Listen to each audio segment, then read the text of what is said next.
mudanayaasha golaha shacabka ee baarlamaanka jamhuuriyadda federaalk ee Soomaaliya oo maanta yeeshay kulankooda 24aad ee kalfadhiga toddobaad waxay ugu horeen u codeeyeen hindise sharciyeedka qareenada Soomaaliyeed oo horey 3 aqrin u soo maray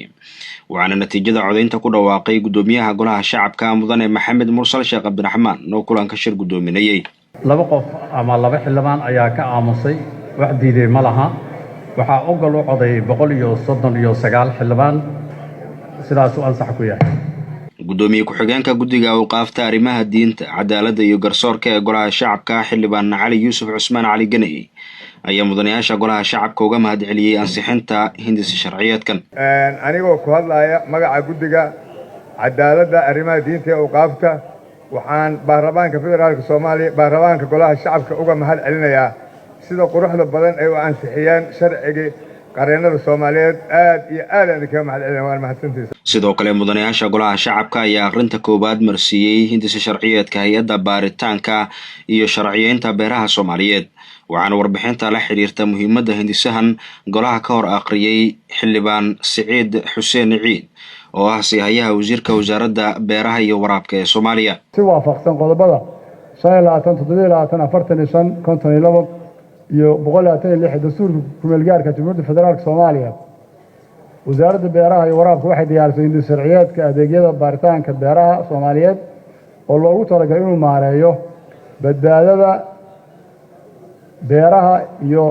sidii loo kontrooli lahaa waxyaabahaas iyaga abuurka oo kan ugu muhiimsan saldhigna waa wax kastoo la beero waxaa sharcigan wuxuu qeexi doonaa qaabka abuurka lagu keenayo qaabka tayada loo hubinayo waxyaabahaas buu qeexi doonaa iyo cidii ka shaqeyn lahayd intaba agrochemicalska ama waxyaabahan fertilizerska iyo kiimikooyinka beeraha loo isticmaalo waa wax faa'iidana leh musiibana leh waxaynu kulligan xusuusanahay musiibada hadda ka dhacday Beirut dalka Lubnaan waxay ahayd fertilizers bakhaar lagu keediyay kadibna qaxay bay ahayd dhibaatada ka dhacdayna waynu ognahay waxaynu kala ognahay waxyaabahaas agrochemicalska in badan oo kamid ah in dadka nabadiidka ay u isticmaalaan siyaabo khaldan oo qaraxyada iyo waxyaabaha laga sameeyo markaas waa arrin runtii badbaado u baahan in dadkana laga ilaaliyo beeralayda laftigooduna waxyaabaha chemicalska oo la keenayo ay noqdaan nooc waddankeena munaasab u ah maba sida caadada ah chemicalska in loo isticmaalo beeraha wasaarad ahaan maba dhiirigelin annaga waxaa dadka ku dhiirigelina nooca dabiiciga ah oo dalka lagu sameeyay waxaa jira formulooyin fiican khubarada beeruhu waa joogaan tiimka la socda ayaa haddii loo baahdo sii faahfaahin doona laakiin waxaa la helayaa kiimikooyin oo abuur ah kiimikooyin dabiici ah oo laga sameeyay waxyaabo aan dhibaato lahayn beerteena anfacaya adduunkana hadda kiimikooyinkan khatarta ah oo amniga khatar ku ah oo xilli kasta iska qarxi kara wadamo badan ayaa mamnuucay oo ka joojiyay dalalkooda in la keeno wadamada waliba colaaduhu ka jiraan ama argixisadu ay howlaha ka wado waa laga joojiyay